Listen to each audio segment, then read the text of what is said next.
नमस्कार। मैं हूँ एक लेखक विजय कुमार पाल। मेरी लिखी 12 किताबें हैं, आपको बार बार बताया है। तो आज हम जो चर्चा करेंगे इस्लाम की शब्दावली पर चर्चा करेंगे कि इस्लाम में कौन कौन सी ऐसी चीज़ें जो झूठ पर आधारित हैं। अब जैसा कि आपको पता है कि मुसलमान एक ही अल्लाह को मानते हैं, यानी कि दुनिया बनाने वाले को मानते हैं। ये उसको अल्लाह कहते हैं। हम कहते हैं कि ये अल्लाह दुनिया बनाने वाला कैसे हो सकता है। हम तो कहते हैं कि दुनिया रामलाल या श्यामलाल ने बनाई है। इस तरह के 5000 ईश्वर हैं जो विभिन्न देशों में विभिन्न तरह से माने जाते हैं। तो ये कहना कि दुनिया अल्लाह ने बनाई है, इस बात को कैसे सिरे प्रमाण चढ़ाया नहीं जा सकता, क्योंकि ये दुनिया अल्लाह ने नहीं बनाई। क्योंकि अल्लाह ही अगर दुनिया बनाता तो दुनिया बनाने वाले को दुनिया बनाने का ज्ञान भी होता। कुरान का अल्लाह कहता है कि मैंने ये दुनिया बनाई, इसको चादर की तरह फैलाया, इसको स्थिर बनाया और सूरज को उसके चारों तरफ घुमाया। तो इससे साबित होता है कि ये झूठ है, ये फैलेसी है, ये अंधविश्वास है, पाखंड है जो हमारे मुस्लिम भाइयों में फैल रहा है। खैर, हमारा सब्जेक्ट आज दूसरा है। तो मुसलमान एक ही अल्लाह को मानते हैं, जिसे वो अल्लाह फारसी खुदा कहते हैं। अल्लाह एक ईश्वर को अरबी में तौहीद कहते हैं, जो शब्द वाहिद से आता है, जिसका अर्थ एक इस्लाम। तो दोस्तों, इसी बात का आज हम खंडन करेंगे कि जब एक ही अल्लाह की इबादत आप लोग करते हो तो फिर आपकी आयतों में क्यों आता है कि जो ईश्वर को, जो अल्लाह को ना माने, जो मोहम्मद को ना माने, जो कुरान, मिखाइल, जिब्राइल फरिश्ते को ना माने, वो मुसलमान नहीं है, वो काफिर है। तो इस्लाम में तो एक ईश्वरवाद भी नहीं है। यहाँ तो सबसे पहले धोख जो चढ़ानी पड़ती है पैगंबर मोहम्मद को चढ़ानी पड़ती है। अगर ईश्वर सीधा संदेश क्यों नहीं दे पाया, मोहम्मद को बीच में लाने की क्या ज़रूरत थी? क्योंकि ये सारा का सारा जो मटेरियल है इस्लाम से चोरी किया गया। इस्लाम में जो मटेरियल है ये चोरी किया है। यहूदियों की धर्म पुस्तक तौरात और ईसाइयों की ओल्ड टेस्टामेंट बाइबल से चोरी किया है। इसलिए ईश्वर जो कहते हैं कि अल्लाह एक है, अल्लाह एक नहीं है, क्योंकि अल्लाह की ही पूजा आप नहीं करते हो। वहाँ तो बीच में तुम्हारे पैगंबर भी हैं। कितने पैगंबर हैं जो आपने यहूदियों से चोरी किए, सिवाय एक मोहम्मद के, जो कि एक सेल्फ डिक्लेयर पैगंबर है कि मुझको पैगंबर घोषित कर दिया जिब्राइल ने। ये एक फैलेसी है, एक झूठ है। इसी का आज हम इसका ही खुलासा करते हैं। अल्लाह एक और अनुपम है। ये कुरान की सूरत 112 आयत 1 से 4 में लिखा है, हे अल्लाह सन हमेशा से जीने वाला, उसकी न कोई औलाद है, न खुद किसी की औलाद है, और उस जैसा कोई नहीं। बिल्कुल उस जैसा कोई है ही नहीं, क्योंकि वो ना दिखता है। और जो दुनिया का क्रिएशन करता है उसको ये भी पता नहीं है कि दुनिया चादर की तरह नहीं है, दुनिया गोल है। कुरान का अल्लाह कहता है कि दुनिया चादर की तरह फैली है और उन्होंने इस पर पहाड़ गाड़ दिए हैं। तो वाकई ये अल्लाह ऐसा अल्लाह है जो किसी दूसरी आइडियोलॉजी में मिलेगा ही नहीं। इस तरह की फैलेसी, इस तरह का झूठ सिर्फ और सिर्फ इस्लाम में मिलता है। अब इसके बाद अल्लाह के बाद नबी और रसूल, ये वो है जिनको जिब्राइल फरिश्ता संदेश भेजता था। ये संदेश मोहम्मद को आए हीरा की गुफा में, और किसी ने उसको देखा भी नहीं। हीरा की गुफा करीब 4-5 किलोमीटर दूर है मक्का से, और 4-5 किलोमीटर दूर में उसको जोर से जकड़ा, उसको पसीना आ गया बदवास के हालत में। वो जब खदीजा बिन खालिद जो पहली पत्नी थी उसके पास आया, तो अब बताइए 4 किलोमीटर कैसे पहुंचा? भागते भागते पहुंच गया। जब इतना घबरा गया था तो 4 किलोमीटर का सफ़र कैसे तय किया? ये सारी की सारी फैलेसी है, झूठ है। अब नबी और रसूल क्या कहता है? इस्लाम के अनुसार अल्लाह ने धरती पर मनुष्य के मार्गदर्शन पर समय समय किसी व्यक्ति को अपना दूत बनाया है। यह दूत भी मनुष्य जाति में से होते थे और ईश्वर अल्लाह की ओर लोगों को बुलाते थे। अल्लाह इन दूतों से विभिन्न रूपों में संपर्क करते थे। इनको इस्लाम में नबी कहते हैं। जिन नबियों को अल्लाह ने स्वयं शास्त्र और धर्म पुस्तकें प्राप्त की उन्हें रसूल कहते हैं। तो कौन से? एक तो मैसेंजर होते थे और जिनको किताबें भी मिली। तो किताबें तो अब आगे पढ़ूंगा, इसका भी खुलासा करेंगे। मोहम्मद साहब भी इसी कड़ी का हिस्सा थे। उनको जो धार्मिक पुस्तक प्रदान की गई उसका नाम कुरान है। कुरान में ईश्वर के 25 अन्य नबियों का वर्णन है। स्वयं कुरान के अनुसार ईश्वर ने इन नबियों के अलावा धरती पर और कोई नबी नहीं भेजे जिनका वर्णन कुरान में है। कुरान में 1,20,000 कहती है कुरान। इस्लाम तुम्हारा 1,20,000 नबी भेजे, लेकिन ये 25 नबी कौन कौन है?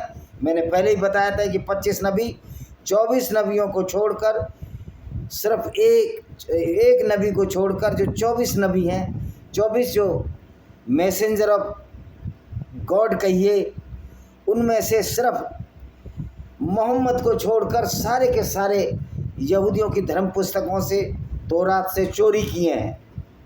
अब ये क्या बोल देगा? धर्म पुस्तक मुसलमानों के लिए ईश्वर द्वारा रसूलों को प्रदान की गई सारी भी धार्मिक पुस्तकें वैध हैं अल्लाह के द्वारा, ना कि ईश्वर के द्वारा। ईश्वर अल्लाह में तो बहुत अंतर है। सफ़ुए इब्राहिमी जो इब्राहिम को प्रदान की गई अब लुप्त हो चुकी है। सफ़ुए इब्राहिमी किताब थी जो इब्राहिम नहीं इब्राहिम को दी गई थी, जो यहूदियों का माइथोलॉजिकल प्राप्त है, एक कैरेक्टर है। तो वो किताब अब समाप्त हो चुकी है, यहूदी भी कहते हैं। और यही बात इस्लाम कहता है, क्योंकि इस्लाम की बुनियाद जो है यहूदियों के धर्म पुस्तकों पर टिकी है, ईसाइयों के ओल्ड टेस्टामेंट पर टिकी है। इनका अपना कुछ भी नहीं है, सारा चोरी का माल है। अच्छा जी, आगे है जबूर जो दाऊद और कुछ अन्य रसूलों को प्रदान किए शास्त्रों का संगठन है। जबूर संगीतों का संग्रह है। और ये डेविड जो था, जो कि यहूदियों का एक धर्म पुरुष था, उसको भी मोहम्मद ने डेविड बना दिया, का दाऊद बना दिया। और ये सारा जो खेल हुआ है ये अब्बासिद खलीफाओं के ज़माने में जो इस्लामिक स्कॉलर थे, जिन्होंने सही मुस्लिम, सही बुखारी, या आप कहिए कि तिरमिज़ी और अल जलालैन, अल नसाई, इस तरह की किताबें जो लिखी गई, वो सब लिखी गई अब्बासिद खलीफाओं के ज़माने में, जो 750 से जिनका 1258 तक राज चला। तो अब्बासिद खलीफाओं ने इस्लाम के पैगंबर मोहम्मद को इतना उसको प्रोपोगेट किया, इतना उसका वर्णन किया कि उसको लोग सचमुच पैगंबर मानने लगे। ये सारा खेल अब्बासियों का है। वरना तो कोई भी पैगंबर क्या इस तरह की हरकतें करेगा जिस तरह मोहम्मद ने हरकतें की थी, जिस तरह मोहम्मद ने काफ़िले लूटे, जिस तरह मोहम्मद ने यहूदी बनु कुरैज़ा की औरतों को लूटकर बाज़ारों में बेच दिया। और दूसरी बात है, जब ये किताब है ये अल्लाह भेजता था तो सारी किताब एक साथ क्यों नहीं भेज दी? जब जब मोहम्मद को ज़रूरत हुई जब ही आयतें क्यों उतरी? जब मोहम्मद को ज़रूरत हुई कि जब उसने ज़ैनब को, जो उसकी चचेरी बहन थी, और इसके जो ईसाई पत्नी थी खदीजा बिन खालिद, जो बाद में मुसलमान बनी, उसका लिया हुआ एक गोद पुत्र ज़ैद, जो उसका एडॉप्टेड सन था, उसका विवाह भी मोहम्मद और उसकी पत्नी खदीजा बिन खालिद ने कराया था और उसको अपना बेटा माना था।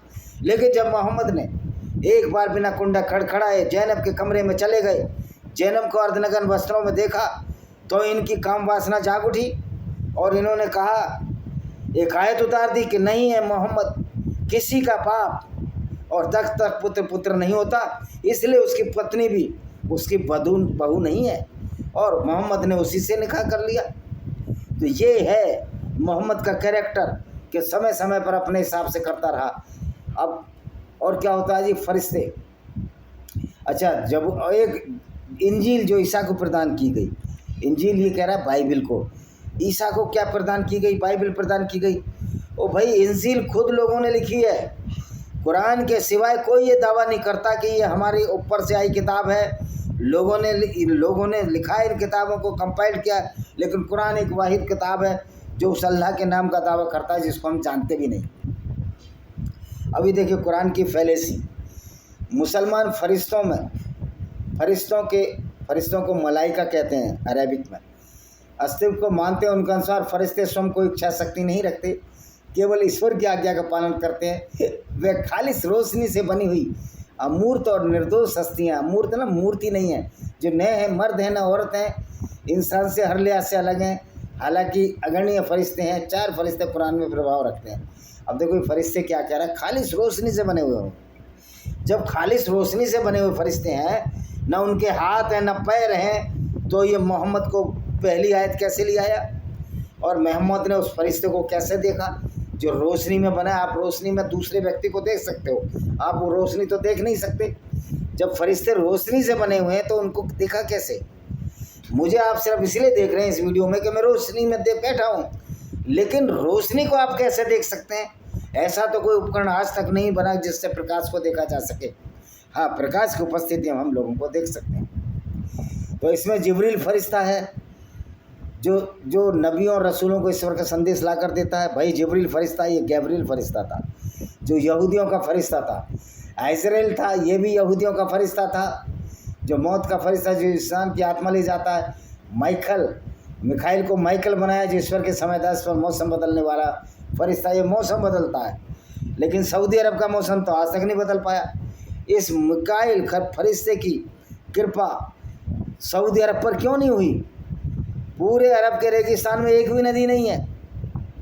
इसलिए मोहम्मद सब जुआ दिखाता था लोगों को कि तुमको जन्नत में नहरें मिलेंगी, पानी की नहरें, शहद की नहरें, फलाने की नहरें, ढिमकाने की नहरें। ये सारा का सारा झूठ है।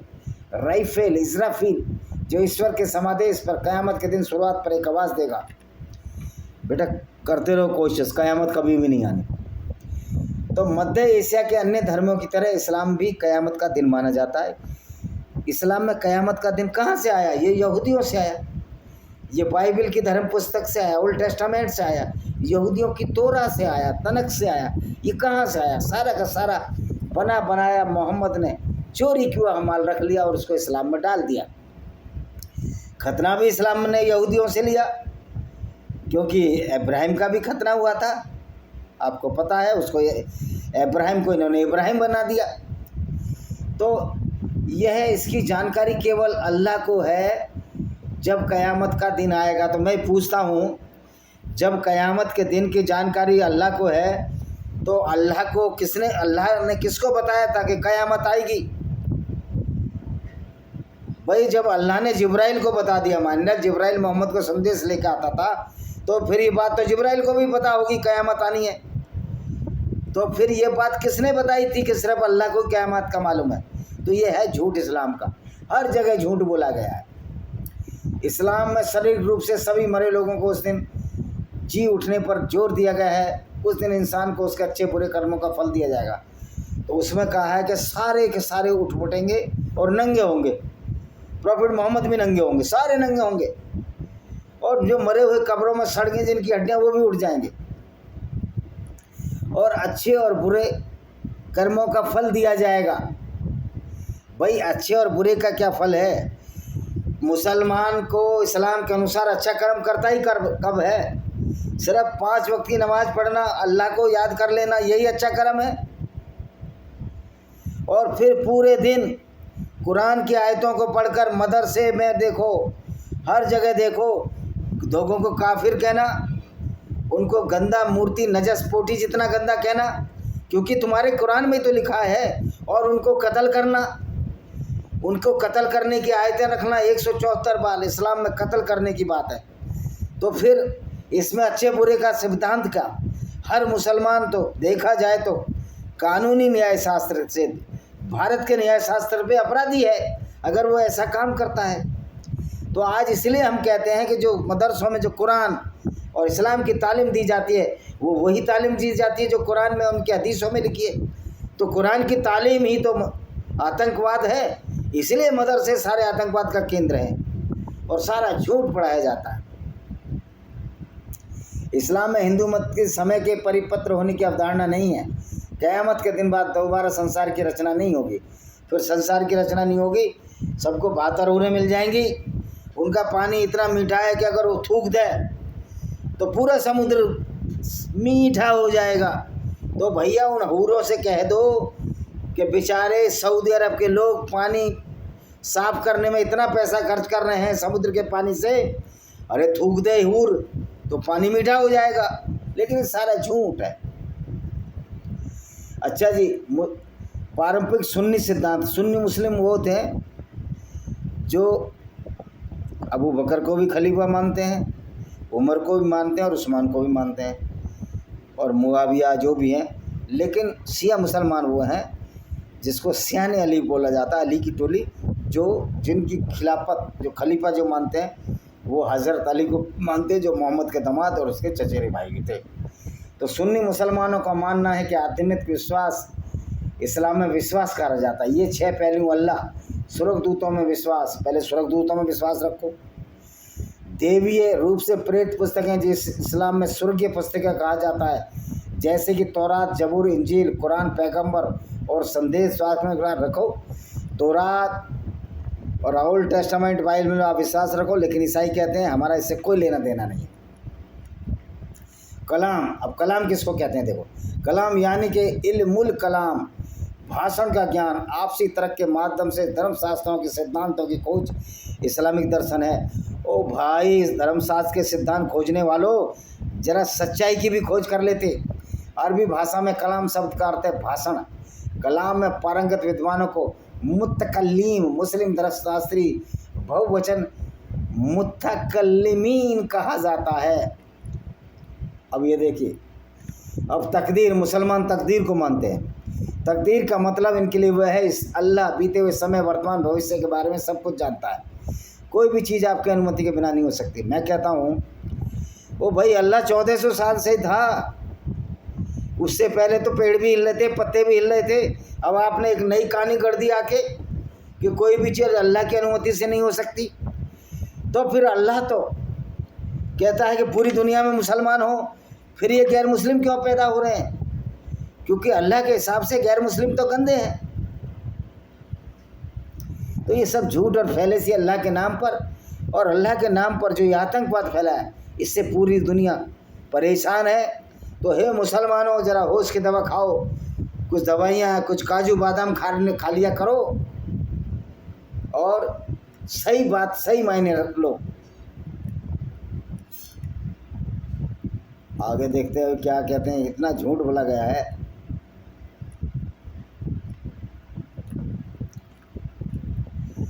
इस्लामिक प्रमाणिक इस्लामी आस्था का ज्ञान करना ही खुद को एक सच्चे आस्तिक और अल्लाह के मुस्लिम सेवक से रूप विकसित करने का एक तरीका है। हाँ, अकल बिल्कुल नहीं होनी चाहिए। इस्लाम में एक सच्चे आस्तिक हो जाओ। और सच्चा आस्तिक इसलिए कहा, मोहम्मद साहब ने बोला था कि जब मुसलमान सिर्फ मेरी बात सुनेंगे, अपने दिमाग का उपयोग नहीं करेंगे, तो जो मैं कहता जाऊंगा वो उसको मानते जाएंगे। और यही बात है कि जब मोहम्मद एक छोटी यात्रा पर गया, जो बुर्राक नाम का जो जानवर, जो मैंने तो मास्टर डिग्री मेरी जूलॉजी में है, मैंने तो आज तक ऐसे जानवर का नाम नहीं पढ़ा भाई, ये कहाँ से नाम आ गया। बुर्राक जो मुंह और जैसा था, पूंछ और घोड़े जैसी थी, और पिछली टांगों में पंख लगे हुए थे, जबकि जान जो पक्षियों के अगले पैर पंखों में बदल गए। तो इस तरह का अटपटा जानवर तो मैंने आज तक पढ़ा नहीं। तो ये अटपटी भाषा है। इस्लाम अटपटी चीज़ों का एक संग्रह है। और इसलिए जो झूठे महराज की यात्रा पर, उस पर यकीन करो, जबकि मोहम्मद कोई महराज की यात्रा पर गया ही नहीं था। क्योंकि मोहम्मद तो अपनी चचेरी बहन फ़कीता, जिसे उम्मा हानी यानी सबसे बड़े बेटा उसकी माँ थी, फ़कीता जो इनके चाचा अबू तालिब की बेटी थी, उसे प्यार करता था। और जब मोहम्मद ने उसके चाचा से अब उसकी बेटी फ़कीता का हाथ माना, तो मोहम्मद ने इनकार कर दिया। और मोहम्मद ने इनकार कर दिया, लेकिन उनका संबंध बना रहा और वो उससे मिलने गया था। तो आप देख सकते हो कि इस्लाम में कर्मों का कोई महत्व नहीं है। इस्लाम में कर्मों का कोई महत्व नहीं है। आप अच्छे कर्म कर ही नहीं सकते। जब तक आप इस्लाम में हो और कुरान में हो, आप अच्छे कदम नहीं कर सकते। और अच्छे कर्म इस्लाम में अच्छे कर्म का मतलब है सिर्फ मुसलमानों में आपसी भाईचारा, और गैर मुस्लिमों को कत्ल करना, गैर मुस्लिमों की औरतों को लूटकर बाजारों बेचना, उनके पूजा स्थलों को कब्जा करना। जिस तरह भारत में हजारों मंदिर, लाखों मंदिर कब्जा कर लिए गए। और मैं उन मूर्ख राजनीतिकों और धूर्त राजनीतिकों को बताना चाहता हूँ जो बड़ी तायीद करते हैं इस्लाम की, बिना सोचे समझे इस्लाम के बारे में बातें करते हैं। आइए खुलासा हो जाए एक डिबेट लंबी चौड़ी, और हम साबित कर देंगे कि इस्लाम झूठ का एक फ़लसफ़ा है और इसमें इंसानियत नाम की कोई चीज़ नहीं है। और ये जो फरिश्ते का तो तसव्वुर है, जो इनका तसव्वुर का मतलब होता है कल्पना है, ये खाली जो तसव्वुर है, जो इनका कल्पना है, ये एक झूठी परिकल्पना पर आधारित है। सारे के फरिश्ते सब के सब चोरी किए, नबी भी चोरी किए। इसलिए मैं कहता हूँ कि जो इस्लाम का ज्ञान है वो अधूरा है, और वो अधूरा ज्ञान भी उन्होंने यहूदियों की धर्म पुस्तक और ईसाइयों की बाइबल के ओल्ड टेस्टामेंट से चोरी किया है। सारे फरिश्ते वही फरिश्ते हैं जो यहूदियों के फरिश्ते हैं। सिर्फ एक ही फरिश्ता है जो अपने आप को इस्लाम का फरिश्ता कहता है, वो है मोहम्मद बिन अब्दुल्ला यानी मोहम्मद। और ये कहते हैं कि इस्लाम शुरू से ही था। तो फिर ये मोहम्मद पहला मुसलमान क्यों बना, उसकी पत्नी पहली मुस्लिम औरत क्यों बनी? तो ये झूठ की जो फिलॉसफी है ये चल नहीं सकती दोस्तों। अब इसी के साथ हम इस वीडियो को विराम देते हैं। अगर इस्लाम की सच्चाई जानना है तो मेरी किताब विनयमस फैंक्स ऑफ कोबरा जरूर पढ़ें। उसमें पता लग जाएगा कि इस्लाम कोई अच्छी विचारधारा नहीं है, कोई ये धर्म नहीं है, बल्कि सबसे बड़ा यह धर्म है, सबसे बड़ा यह आतंक है जो मोहम्मद ने अपने फ़ायदे के लिए, जैसा कि मैंने बताया, कुरान में भी अपने फ़ायदे के लिए उतारी आयतें, और यहूदियों को कत्ल करने के लिए उनको काफिर, सुअर, बिल्ली, बंदर न जाने क्या क्या बनाकर इस तरह की आयतें उतार दी गई, और उसको अल्लाह का नाम दे दिया कि अल्लाह की भेजी किताब है। और किसी किताब में इस तरह के कत्लो गारत की बात शायद ना लिखी हो। हालांकि ईसाइयों की पुस्तक, यहूदियों की पुस्तक में भी लिखा है जो यहूदी नहीं है और वो ईसाई नहीं है वो नरक में जाएगा। यहूदियों की तो मैं गारंटी नहीं कहता, ईसाइयों ने लिखा है कि जो ईसाई नहीं है वो नरक में जाएगा। तो ये तीनों ही इब्राहिम के धर्म झूठी फिलोसफर पर आधारित हैं, और इस्लाम यहूदी और ईसाइयों की नकल है जो मोहम्मद ने और उसके बाद इस्लामिक लेखकों ने बड़ी चालाकी से उसको अंजाम दिया। इसी को कहते हैं इस्लाम।